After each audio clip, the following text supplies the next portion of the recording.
Well, you guys going to keep sending in your predictions to @LOL Esports with the hashtag FWN or KOOWin. And we'll see who you think will come out ahead in Group A. And again, we saw strong performances from both teams. A couple of flubs maybe in the early game, but both teams looking strong. Quay maybe favored, but anything can happen here at Worlds.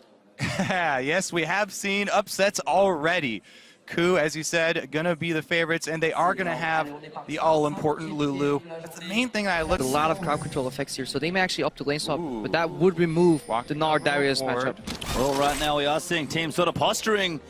Knock, Flash Wolves, though, little too aggressive. Gorilla is going to spot them now, going to try and spring the trap. Binding is down, but Sword Art's been exhausted. Kuro is here as well, but Maple's also come in. Flash used Sword Art, trying to drench things out. Maybe enough here. The Rocket's out as well. Prey will flash, but GP already gets first one onto Alistar. And Aldo caught out. Hojin's going to clean that up. Why are we talking about team fights? Level 1, we have back-to-back level 1 invades. Play here. They're going to start knocking down turrets and bumping up that gold. And Dragon is alive in 50 seconds as well. Sword Art, whoa, going straight in. The game plan goes out as well. We're going to have teleports also as Gorilla could be the one caught out, but the teleport answer from Smith gets ulted out of it. Binding follows in. Caster going to chase in, and there's the dunk in hell. Gets himself the kill. Where's the cancel?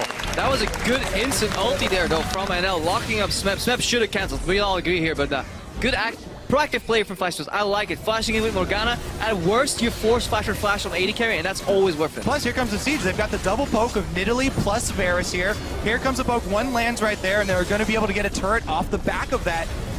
Careless teleport complete. Arrows, there's binding spears, and then you have a Juggernaut Darius that can walk up and start executing people. So overall, around these objectives, Quay Tigers will have to be careful because Flash Wolves, a lot of poke. Gorilla. Yep, straight into it. Good Black Shield though. Now the ulti out. I think a Binding hit him. And now Maple's gonna chase him. He just dives through it and Prey has to cleanse out. Hojin barely doesn't get snared. That cleanse paying off though. I like what this early game, how even it has been playing out. Slight advantage, especially on the map for pressure on Quay, but then some good moves from Flash Wolves. What it means for the group too, because we can see a really close group here, but this fight on top lane won't be as close. No, this is why it's so obnoxious with the Frozen Mallet. Smeb is going to go all in. Wallop lands there as well after the gnaw. Prey's here. Gorilla's up as well. Good flash from Stake. Might clear him, but the zap's going to come through. They are going to dive in. Easy pickings there as Smeb actually gets the kill. That's the reason he goes Frozen Mallet so quickly. That's going to be that outer turret they were looking for. Even easier than they thought it would be. Nice dodge there from Kuro. Ulti missed though by NL, and Kuro's going to keep chasing. Flash Walker gets the knock up. Black Shield across the wall is going to maybe keep him alive, but Hojin picks him up. Much armor, so what? Nothing really constitutes as frontline here. We see NL, Black Shield, get out. Smeb, good duck binding. Hojin kicks someone out of there. Now they've gotten Jinx ultis out as well, and that's going to be the kill for Kuro. Sword Art pops the ulti, but they're going to keep chasing. Wallop locks up Stake. He's going to get gnarred into the wall. Kuro going to keep firing away, and Prey finally gets onto that front line. Going to try and do the damage. It is there as Prey picks up. Auto attack the barrel. And that's why I say prioritize vision right now, because you don't want to have to face check a brush. Yep. If a barrel explodes on multiple people, maybe a catch. Gorilla does combo onto Stake. Chain though out. Gangplank Gold's going to zone them away. This is not a bad fight for the Flash Wolves, but the ulti out from Nick. It's good. Barrel does get it. Spam jumps in with a flash ulti, but Carter's already taken out Prey. Flash Wolves double kill there from Gangplank. Going to keep running. Kuro's forced to flash out. Maple's blue buff runs out, so obviously no more barrels, but that was so close. Fair enough. If Prey's traps connected on Stake there, that would have been a reset and a cleanup fight. They just landed just shy of Stake, and he managed to walk out. Didn't die to the Jinx ultimate either. And then really good barrels there from Maple, but overall, good fight here from the Flash Wolves. And Flash Wolves actually got themselves a lead in this game. Quay are going to try and line up a Baron steal, but the Flash Wolves looking to take control of this game. Just wait out the queue right now. You don't want to let Hojin get a free shot in there. Gonna land another one onto Maple. Still dangerous for him though. Have to be careful. Teleport up for Smeb, but he's not alive. Hojin, here's Stake. Oh, goes in, kills Agent. That's gonna give him the Baron. Castle so low, but he heals himself to safety. Flash Wolves get Baron. Stake with the big plays, jumps over the side, and he has the cover fire to get out. And the positions. 100% agree with you there, and I have to say, Stake probably the most underrated player coming into this. Hojin, he's in trouble. They're gonna keep going. Gangplank Ulti's gonna slow him down. Stake winds it up. That's a kill for Flash Wolves. Zone in these fights. Once again, that's why we mentioned the wards that Quay needed to get down for vision control. They also need them down for teleport flanks. Smeb caught. They actually are gonna go in. Ulti up from Varus. Maple flashed himself to safety. Gorilla goes down. The Flash Wolves are just riding such a huge wave. what is Quay gonna do? They need an ultimate here from Smeb, but he's too low. They're backing off. Inhib's gonna drop. And Quay are now 10,000 gold behind almost. Their mid inhibitor has fallen. We talked about it earlier. Quay were behind or slightly ahead in gold and massively ahead in towers. If Flash Wolves could hang out and even out those towers, they would swing the game back. Yeah, and I just want to tack on to your poke composition, built around the favorite champion for NL. 19 is the number of times that Nidalee was banned away from Karsa in the normal season.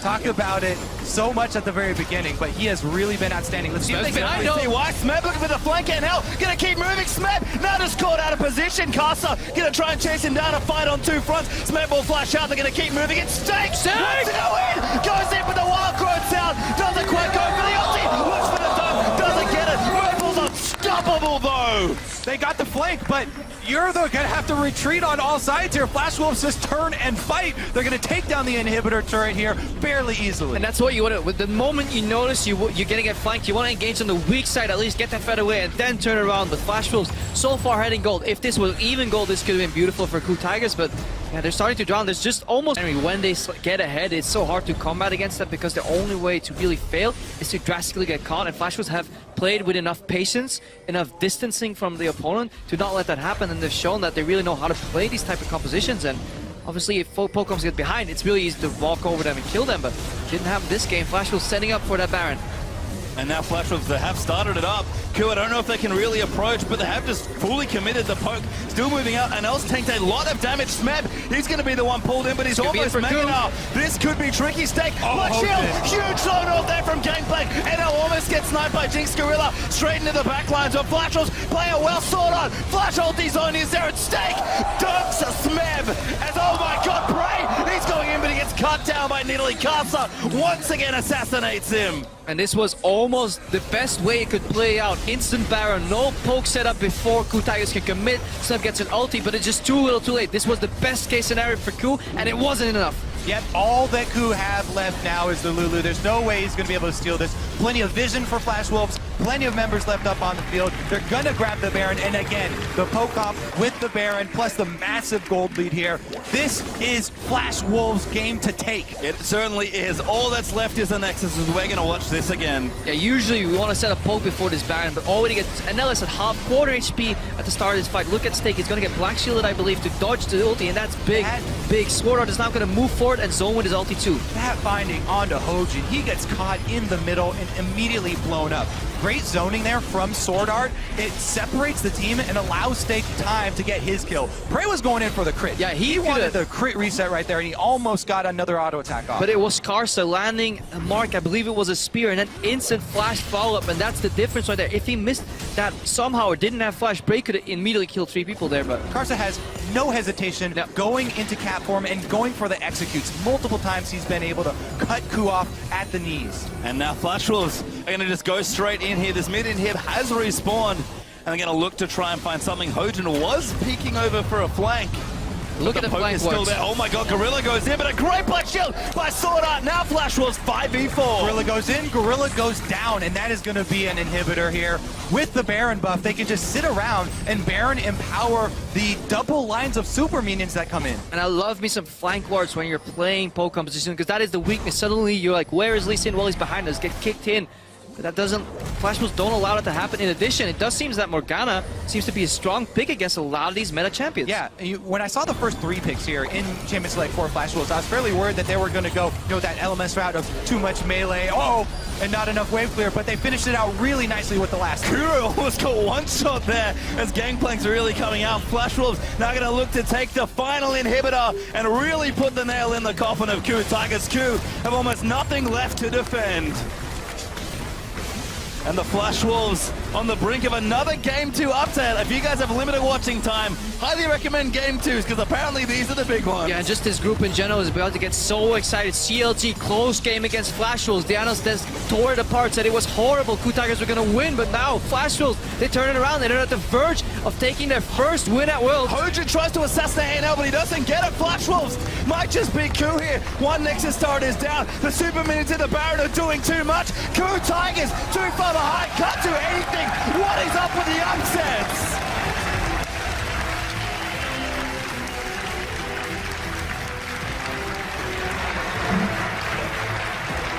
And the Flash Wolves, a well-deserved win. Found their competition, found the fights they needed, and were able to very convincingly close that out. Quay Tigers were not ready for the AD carry switch here. No. Or just for the poke in general. When I looked at this lineup initially, you saw some elements of poke, but once you really saw that Dragonfly play out, you start to realize just how much zone control Flash Wolves were offering. And then also Stake, criminally underrated it seems coming in. I mean, it almost became a joke. Stake absorbs in the top lane, he doesn't do anything, but so far, two really solid games from him, so props to the Wolves. And I think, like we've already alluded to, everyone on Flash Wolves stepping up this game. The top side of the map looked good yesterday when they played against CLG. Karsa, Maple, and Stake, even though Maple looked a little shaky in the lane, did step up, but the bottom lane change, what a difference. But the change this time was, Quay Tigers weren't running any hard catch. So they had no point and click CC. Remember, Mako, for example, with the Tibbers, you had Cocoons. Nothing was in that lineup for the Quay Tigers. The best catch they could have was a combo from Alistar followed up with traps. A couple of times, those traps were just a little short from prey. And then these fights get so incredibly hard because of the distancing the Flash Wolves managed to acquire in these fights. Gangplank barrels plus the double poke coming out from Nidalee and Varus. Black shields. Black shields and the bindings to set things off. It came together so well at the end of that Champions Select. I don't think Quay were even ready for it. Nor were we. They were exactly. I mean, we were joking about Varus AD carry, boys. But well, yeah, because we're like, oh yeah, we know, NL plays a whole bunch of that. He's the one subbing in, but he showed why he had so many games on it and why they had success. I honestly don't think they'll be able to get this type of comp any time in the future in this. Karsa's nearly also fundamental in this competition. Even the little things like the heals occasionally, you don't really keep track of that, but poke comps, they occasionally get hit back, but then if you can sustain up, you have black shields. Couple of really nice ones from